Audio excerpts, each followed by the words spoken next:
The Exile to Babylon.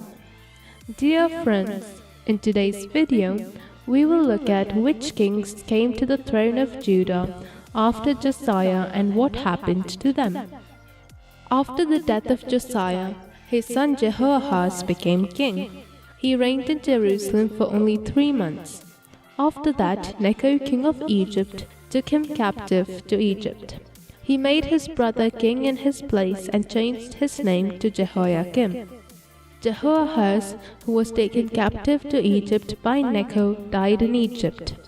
Though Jehoiakim started to reign in Jerusalem, by then Babylon had become a superpower, and so the king of Babylon began to oppress Jehoiakim. Not only that, the king of Babylon had taken all that belonged to the king of Egypt from the brook of Egypt to the river Euphrates. So Necho did not come out of his land again. Jehoiakim reigned 11 years in Jerusalem, and he did what was evil in the sight of the Lord. Then he died, and Jehoiakim his son reigned in his place.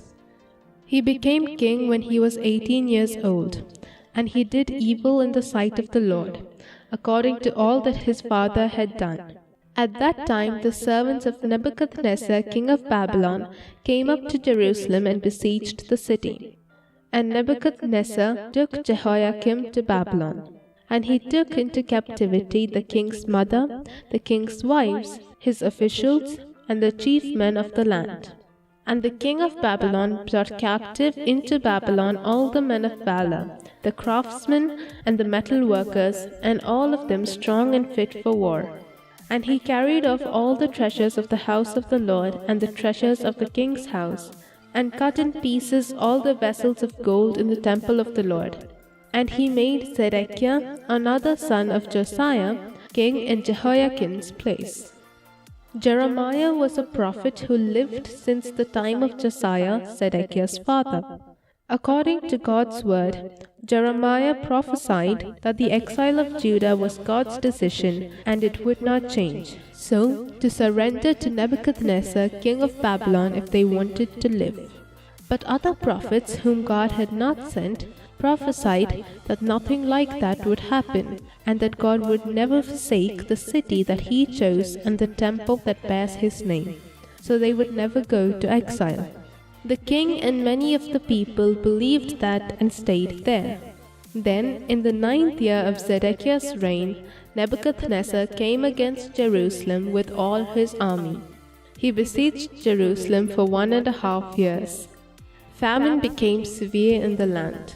There was no food for the people, and all the men of war tried to break the city wall and escape. But the army of the Chaldeans pursued the king and overtook him and his army in the plains of Jericho. Then they captured the king and brought him to the king of Babylon. And they killed the sons of Zedekiah before his eyes, and put out the eyes of Zedekiah, and bound him with chains, and took him to Babylon. And Nebuchadnezzar's servants burnt the house of the Lord and the king's house. They burnt all the houses of Jerusalem and broke down the walls around it.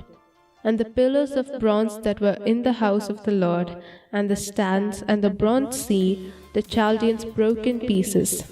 And they took away the pots, the shovels, the dishes for incense, and all the vessels of bronze, etc. And the rest of the people who were left in the city, and those who deserted to the king of Babylon, they carried into exile. But they left some of the poorest of the land to be vine dressers and plowmen.